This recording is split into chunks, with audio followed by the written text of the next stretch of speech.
Hello and welcome to On the Edge with April Mahoney Brains. Here, this is the place where the conversation is pointed, the guests are sharp, and the responses are never dull. Welcome to another edition of the podcast Potluck. This is a special edition of the broadcast to where I bring in special guests and we chop it up and serve it to you with like Ginsu knives. I want you to know what's going on. I want to hear a fresh perspective, but I also want to have the opportunity to feature other people's social media platforms, give you an introduction to my audience, meet their audience, and just let them know what's going on in the world of communication. So today I am very, very fortunate to have a guest from Canada. This is Aisha Laps, and she is awesome sauce. I found her online. She was doing a very interesting reading from a book and talking about some very positive things that are going on with women there in Canada and how she's supporting them. And we're also going to have Dr. Christina Hallett. She has a wealth of information. If you go back, you will be able to listen to my podcast with Dr. Christina and all of the great work that she's done, from divorce mitigation to working with at-risk youth. So both of them will come with a very sharp perspective. So we're going to talk about that, and then we're going to go into our subject. And our subject today is going to be isms. You know, women are taking over the planet, and rightfully so. I'm so happy to be one of them. But when we do that, are we really ready? Are we going to be able to extract some of the ugly isms that face our world? I mean, just because we're changing the gender doesn't mean that we're actually changing the situation. So let's bring our guests in so they can make their introduction. Aisha Laps. Hi. Hello.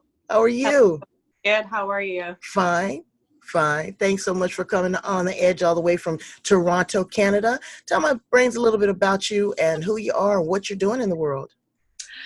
Yes. So, thank you so much, April, for having me on. I know we've been trying to connect for a little bit, so I'm so happy to be able to do something. So, yeah, as April mentioned, I'm from Toronto, Canada. So I know you have some of your audience from north of the border where I'm from.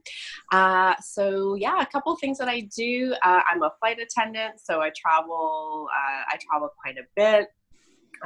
My business, I know you have a lot of entrepreneurs on your show. So the business that I do is skincare and nutrition. So I run that online. So I know April the other day asked me, she's like, you must be using some really good moisturizer. I'm telling you, look at that, Dr. Hallett. She's just flawless. So that's what I do. I also do have a heart for women as well, and I run a group in my area in the suburbs where I live. So I do run a group for women out here. So I've been doing that for the past year, I love personal development. I love to read. I believe in always trying to improve and learn. So then that's how you caught me, April. I was doing a challenge for myself to read a particular book for, I think it was 21 days straight. So that was good. Did you get all the way through 21 days? I'm sorry, I'd be lying to you if I told you I followed you. Now I got you to maybe day 3. That's okay. I actually made it through the 21 days. I did. Congratulations. So that was lots of fun. So that's a little bit about me. Well, it was really nice. I mean, I felt like it was story time. You were all cuddled up on the couch and you had your book and you were reading. That was great. You said something about the suburbs. We're going to get back to that, okay? Because she's a nice, what we like to say lovingly in the U.S., a buppy, an urban Black professional. She's in the suburbs of Canada there, and she's a millennial, so she's going to bring great value to the table. Next up is Dr. Christina Hallett out of Connecticut. Welcome, welcome, welcome back. Hey, April. I'm so glad to have a chance to talk with you again. And Asha, I'm delighted to meet you face to face instead of just through the mechanism of social media. This is fabulous. Yes, agreed. Dr. Hallett, please share with my brains a little bit if they haven't had an opportunity to go back and listen to our episode together, which I will also put the link on. But please tell our brains where you come from and what you're doing in the world. You know, I have yet to be able to distill this down because I have, as you know, I have a lot of things going on. I am a professor of psychology at Bay Path University. That's in Massachusetts. I'm also a board-certified clinical psychologist, and I have a private practice where I do some therapy, and then I also do executive coaching. I am a speaker, and I travel around the U.S. and internationally talking about things like self-compassion, radical self-care, communication that works at work, like anything that's going to make a difference in our world. Literally, I said to someone the other day, my current mission is to change the world one talk at a time, right? Because I really think it comes one person at a time. And then, April, I've got 2 books. The first one is Own Best Friend, 8 Steps to a Life of Purpose, Passion, and Ease. And the second book is Be Awesome, Banish Burnout, Create Motivation from the Inside Out. You got folks doing the work there, don't you, Doctor? Yeah, absolutely. Because, there's no reason to talk about it unless you're going to actually walk your talk, right? Well, have to be in it and willing to look at it. That's a big expectation. Everybody wants you to walk the walk, or they want you to show up authentic, but you got to do the work. People don't even recognize themselves these days when they look into the mirror. So, Dr. Callan, I want to ask you, what are some of the telltale signs that you see as far as combating some of the ugliness that we see here in the world? What are some of the tools that we can take away or incorporate in our lives to just kind of, take the edge off of it? Yeah. The number one thing these days that I am really talking about and really focused on, and that is backed by science, is self-compassion. Because when we are able to treat ourselves with self-compassion, that lets us be more compassionate to other people. Because literally, when we're not compassionate to ourselves, when we're continuing with that negative self-talk, or we're engaging in any of those sort of implicit isms in our head, then we're connecting judgment to how we view other people. So we may think we're being super compassionate, but the truth of the matter is, if we're not compassionate to ourselves, we've got that link between compassion and judgment. So then we try talking to somebody else, and it's right there. Covert judgment, undermining the compassion we can feel for other people. And I don't know any better way for us to be able to connect with each other than to be able to truly embrace compassion. So I say, it always starts at home, right here in the mirror. Right. Compassion is a big $25 word, and we're going to get back to that. Asha, what is your point of view? What do you think that we can do better to get rid of some of this ugliness that's staring us right in the face?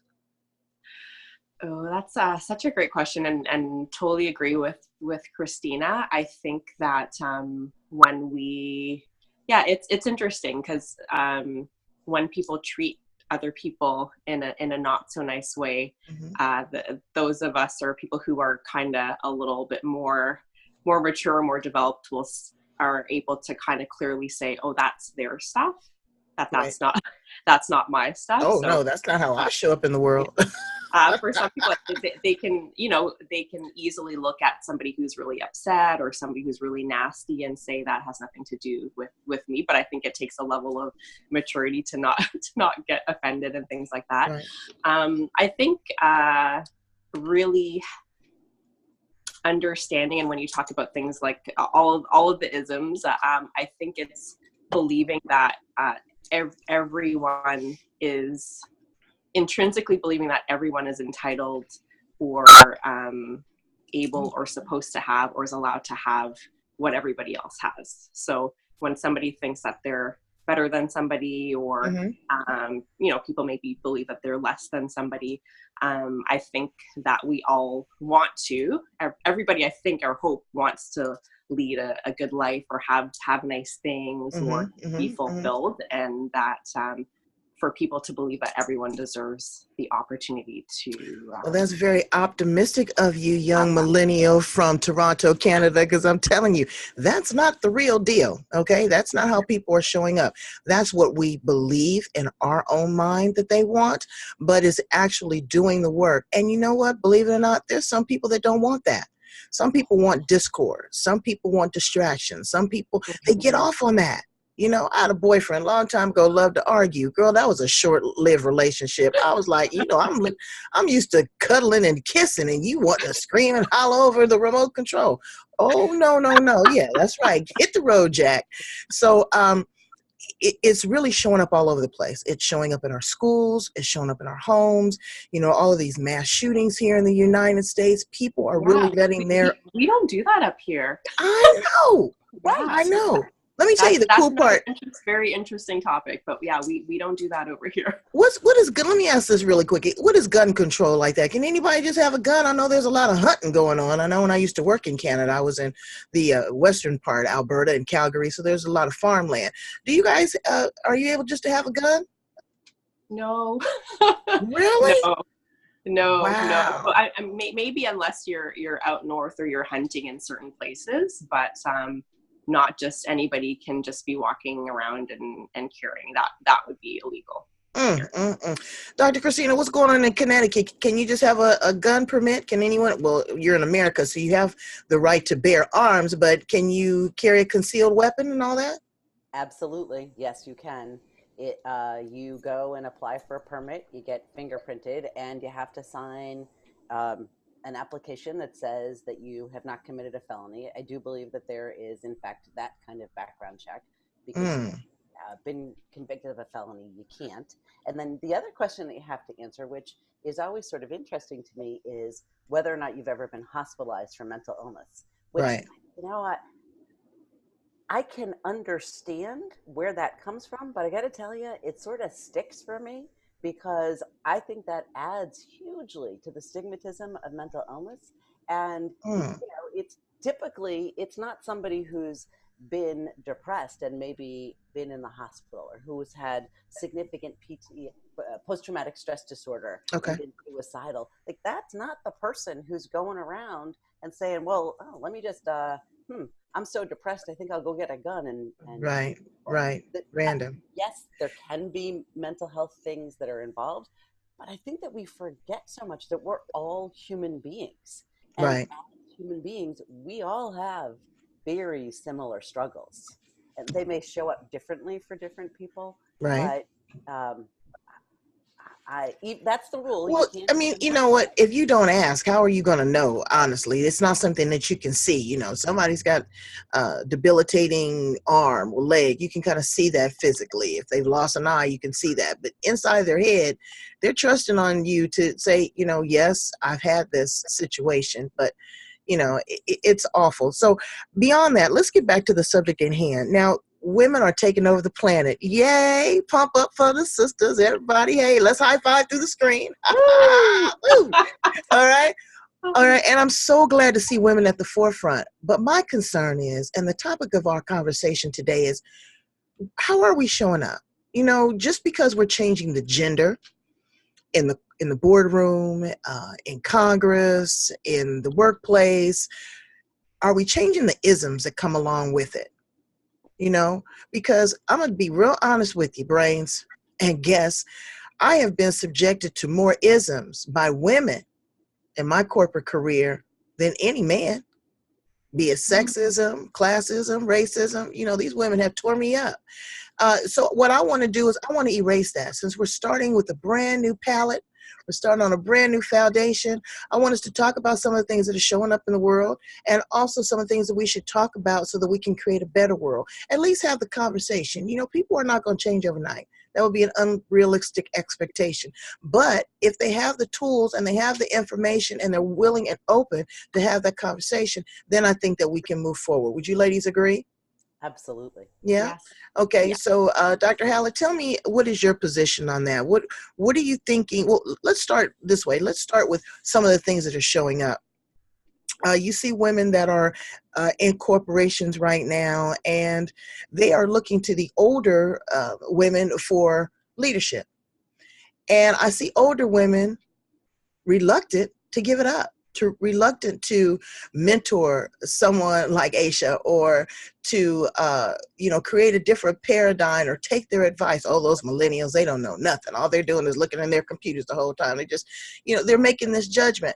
How do we first attack that? How do we detract from the ageism? Because that's a big one. There absolutely is ageism. And it's so funny because I think we used to think, oh, ageism means that someone is discriminating against you or treating you poorly because you're older. But boy, oh boy, millennials, they are under the microscope. People yeah. Rolling their eyes and like, oh, who wants the millennial? They don't show up. They have no work ethic, blah, blah, blah. Actually, I'm not saying that I believe that, but that's true. I'm just saying that April is right? That is what people say. And so I will always say that I think that we need to treat everybody with respect and dignity, and we have to be willing to have conversations. We need to communicate, and we need to create connections. And those have to be real connections. And where I think the challenge is that a lot of people do not want to do that. It's uncomfortable sometimes, right? Sure. It's uncomfortable for someone to call you out on, hey, I'm uncomfortable with how you just said that, or it seems as if that you have a series of beliefs behind what you just said that's getting in the way of us forming a relationship. I think that people back off from that. And I want to throw something in. I know that we're talking about women, but Go ahead. out of the blue, this is a conversation that I had with my husband today. So my husband, he's a man, he's also a white man. We're in the car and we're talking, and he says, like seriously, he says, he says, this country, it started off as a white man's country, and I think white men are reluctant to give that up. I'm like, this is a news flash? What? Are you kidding me? Well, you know. And I literally said to him, I've been talking to you about this, and I've been talking about the necessity to call this out and to look at this as an issue for the 14 years we've known each other. I mean, I'm thrilled that it's 2018 November, and you're bringing this up. Right. Newsflash! I just got the memo. right. It's like there's all these people who they've been in power and they don't want to lose it. I'm like, no kidding. Well, that's all. It's all around the world, and a shift of power. Sometimes you need a break so that you can regroup and and assess. This is something that I find is challenging. Nasha, maybe you can share your perspective from Canada. And I love my white folks. Y'all know I got plenty of white folk friends. I love y'all. But when you come to me and you tell me that you don't see color, I think you need to see an optometrist. How long have you had that problem? And I don't want to be treated different. Okay, I don't want to be treated different. I don't want to be treated special, but I damn sure want to be acknowledged. I want to see, your beautiful salt and pepper hair. I want to see your braids. I want to see your round face and slanted eyes. That is bringing value. That is bringing richness. And when we hear this as Black people, that I don't see your color, you're saying, hey, I'm transparent. You see right through me, that you don't acknowledge what I bring to the table, my difference. Okay, because again, do you have those issues there in Canada? It was so odd. When I was in Canada, they didn't call me the Black one or anything like that. I was the American girl. I was like, oh God, I'm one of those. You're one of those. Yes, she's the American. What's going on over there? Tell me a little bit about racisms and things like that. Where do I start? How is it up here? I think we have it a little bit. We have a different history. Multiculturalism here is very much it's encouraged. People from different cultures, it's very encouraged. The comparison that we have kind of to the States, and maybe what we've heard about the history more down south, like if somebody doesn't like you, it's very evident because they'll tell you. And there are names and all that stuff that people will use. Up here, it's a little more, Canadians are known for being polite and friendly. So if somebody maybe doesn't like you for that particular reason, it's very subtle. And you can argue or discuss like what's better, what's worse, if it's overt or if it's subtle. And yeah, in terms of, I think it's just the willingness to have a conversation. Sometimes these conversations are uncomfortable ones. Sometimes, very uncomfortable. So people just don't want to have them. And people are, they're uncomfortable or maybe threatened or maybe don't know what to say. These days I hear people say, well, you have to be politically correct, so I'm just not going to say anything because I'm going to offend somebody. But I think if you have a close enough, hopefully a trusted friend or somebody that you care about, that you can be willing, just like Christina, you've done with your husband, like being willing to have conversations about the uncomfortable things because they're there. And being politically correct is being socially incorrect a large percentage of the time. And you are speaking from a beautiful suburban community, being a Black woman in Canada. Girl, I am ride or die. I am from South Central LA, okay? I've had to bob and weave my whole time. And Dr. Christina has worked with at-risk youth in juvenile detentions, in the courts, and all of that. Is there hope for our youth? Is there a opportunity for them to start anew with the new conversation about racism and things like that? What do you think, Dr. Christina? I do think that there is an opportunity, and will absolutely agree that I think that it's going to start both by modeling it as adults and really engaging youth in those conversations. And I think the more we have conversations that talk about embracing and acknowledging and respecting difference and diversity, then we're beginning to actually really open that up. And I know, for example, one of the conversations that's happening in a lot of school systems around me are conversations about gender identity and sexual orientation. And I think that similarly is an important conversation. I think where I feel that we get a little stuck is that we tend to pick sometimes an issue. I'm not saying me, I'm saying a community. So our community is all talking about racism, but then a year and a half later, now we're talking about gender identification, right, or sexual orientation. And then a couple years later, we're talking about something else, as if we don't need to have all of those conversations. Because I think what happens is our conversations need to get more complex and richer, not go from issue to issue. Because none of the isms have currently been eradicated. I mean, they are alive and well every place I've ever been. Right. Oh, yeah. They're at the forefront. What are some of the things that you are teaching your corporate clients with regards to getting themselves together and getting prepared for this new paradigm shift of women in control?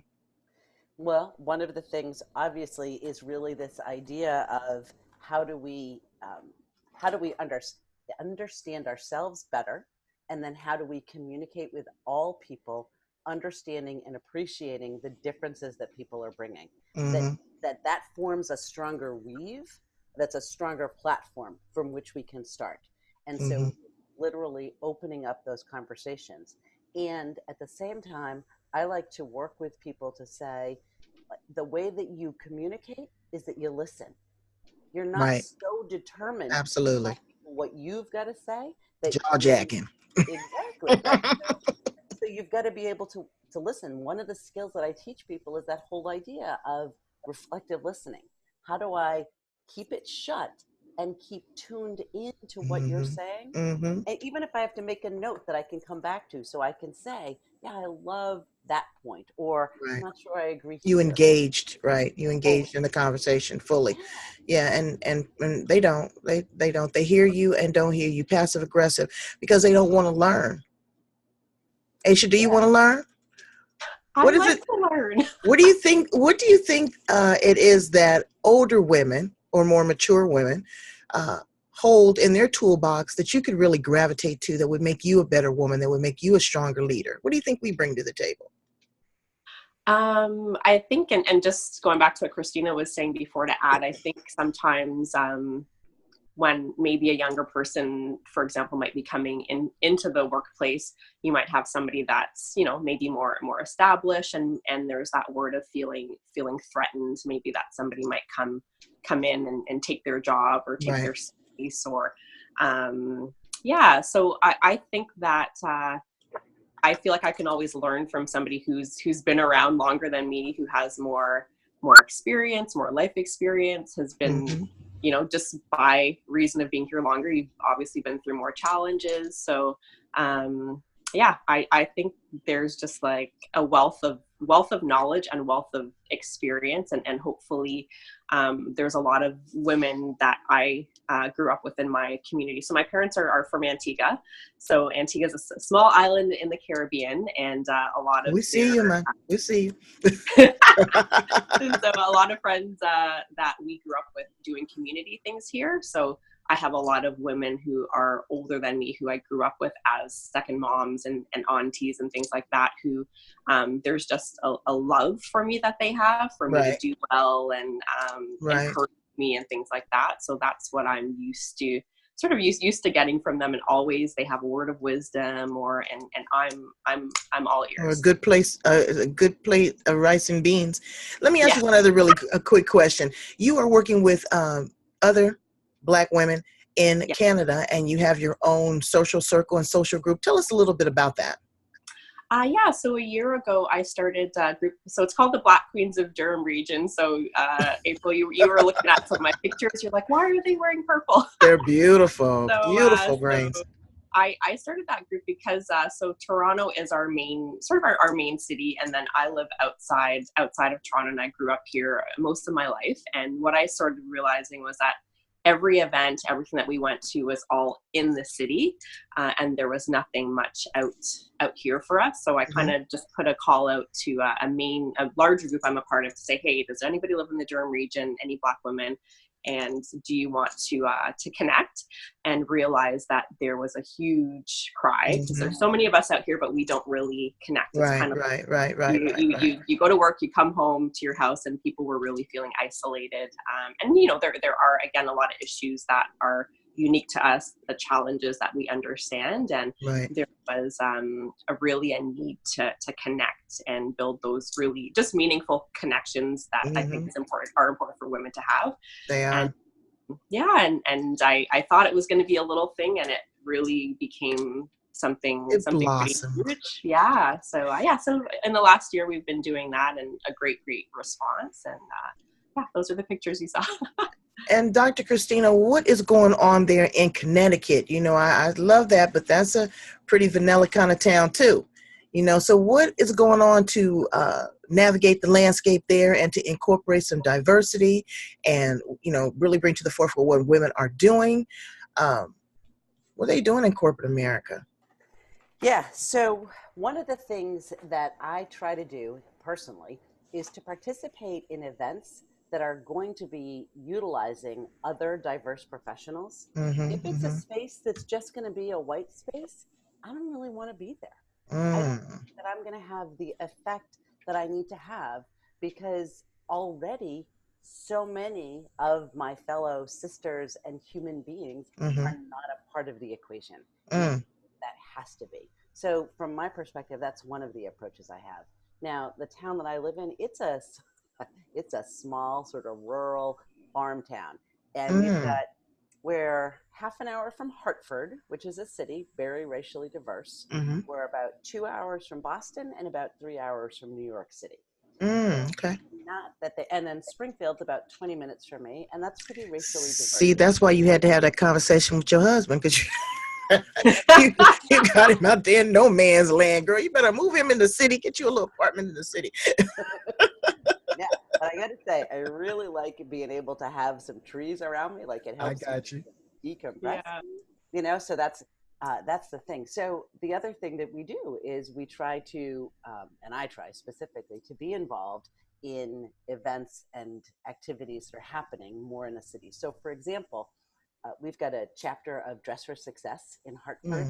And so I go and meet with the professional women's group at Dress for Success, which is a highly diverse group of women. And I give them one of my signature corporate talks goes to the Dress for Success women every quarter. Right. As an example. Right. Exactly. Because that's where it has to be. I also do some work at some of our local community colleges where we also have a lot more diversity. And every time I'm talking, that's a thread that has to come in. It's got to be about, and I loved what you said earlier, April, about seeing the difference. I mean, it's there. And you know what? There's nothing you can do about it. Please, when I'm teaching my graduate students in psychology, they're going to go out and be mental health professionals. And so I say to them, okay, so how are you going to talk about difference? And they'll be like, well, why am I going to bring it up? Like, I don't want to make someone uncomfortable. People can see. I'm like, right, you can see it. It's right there. I mean, one element of difference is, and then there's a whole host of other elements. Right? So, like, Asha, you and I might see immediately that there's a difference in terms of age, right? It's not just color, it's age. We're from different countries. There's a lot of difference. A lot of differences. I'm like, that's fantastic, because there's so much to learn. Yeah, it's okay to acknowledge it. I think to ignore it is of the course, worst. that's It's it. like the worst thing you can Doesn't do. it just, doesn't it feel like people are doing this? Like, What seriously? what What are you doing? this is my thing. What in the world are you afraid of? Right. What are you afraid of? Let me tell you, you'll be introduced to some music, some new fashion. You're going to have some great food. You're going to have some great conversations, some great languages. You know, if you dating somebody, you might have some great sex. You know, different cultures bring different things to the blend. You know, your kids are going to be more well-rounded. They're going to be more friendly. You are going to have a lot of less fear in your life if you are a Asian American and you approach a Black American in somewhere and you're already immersed in that culture, or you've had an introduction to them. You're not going to think the first thing, oh, they're going to snatch my purse. Or when I go into the hair store, I'm going to buy hair products from them, and you're not even going to speak to me. You know, there's all these isms and all of these stigmatisms. But if you open yourself up, like my brains do, and they just have here on the edge, you're going to be so much richer, so much better. You know, God made each one of us the same, different for a reason. Are all the birds in the sky same? Are all the cars that we drive the same? Is all the food that we eat the same? Could you just imagine if we didn't have diversity, if we didn't have richness in this world, how boring it would be? So But boring. this edition of the podcast Potluck was not boring. Thank you, ladies, so much for joining me. Dr. Christina, please give us your closing thoughts and give us and my brains a way to get in contact with you if we want to purchase your books or get some work done or just maybe have a conversation. Absolutely. You know, April, I love hearing from people, and always want to be in on these conversations because literally this is how we begin to make that difference. This is how we connect generationally and through racially and through so many other areas of difference. So thank you so much for coming up with this idea and including me. And I told you, when you said, are you willing to talk with us? I'm like, I am stoked to talk about this. She's I am ready. all in all the time. Best place for people to find me is at my website. So that's drchristinahallett.org, DrChristinahallett.org. All right. And Aisha, darling, tell them how to get in contact with you. What you want them to get? You want them to get some skincare? Because I'm telling you, looking flawless. Or how about fly me? I'm Aisha. Yeah, sure. Yeah, just connect with me I'm usually mostly on Facebook. So first name is ASHA, and then last name is Lapps, LAPPS. So people can look me up on Facebook, follow me there. Also on Instagram, so first name dot last name, so asha.lapps. And my, yeah, if you need some skincare, some nutrition, you can totally reach out to me, and I can look after you because I do most things online. Closing thoughts. And yes, I would encourage everybody to go back and listen to your interview with Christina because that was phenomenal. And closing thoughts. I think as women, yeah, we are becoming more and more in power. Like I just keep seeing so many headlines of a lot of first women to be this, first women to be this. Can you believe that in the 21st century? Yeah. First. So it's kind of scary too, though. And don't we need to have 10th, 20th, right, 300th? right. We're not needing that counted anymore. Yeah. So it's neat. It's fascinating to be alive at this time with so many firsts, and that things are changing so much. I mean, I'm a boss lady. I love that women are in power. I still think we need our good balance with the men. I think absolutely we think differently and we bring different things to the table. So yeah.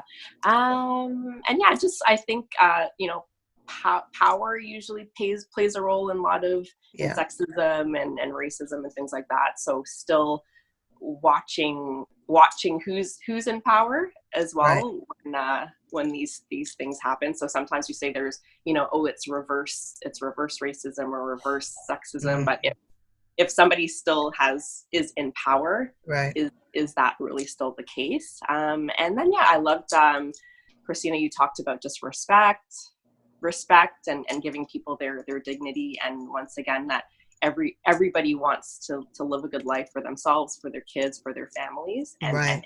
and Right. everybody deserves the right to access that.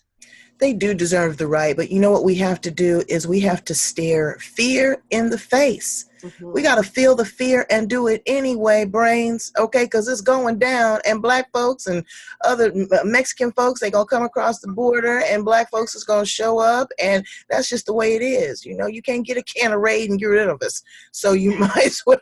So you might as well try to love on us, and we want to love on you. You know, all diversities, we want to learn from you. I don't want to emasculate men. You know, men, there's two species, male and female, and you bring great things to the table, but I need you to sit in the passenger seat now because I'm about to drive the car, okay? And you know what? I am a woman that will pull over and ask for direction, and thank you for giving me proper directions, ladies. Go back and listen to other edgy conversations here on Blog Talk Radio. My show is On the Edge with April Mahoney. We talk about everything from soup to nuts, art, entertainment, music, science, love, research. How about even getting along? So thank you again, ladies, for coming to the podcast Potluck and having a snack. I bring my toast to you. I love you. I honor you, and keep doing what you're doing because it's each one teach one at a time. All right? Thank Bye, you. brains. Bye. Thank you.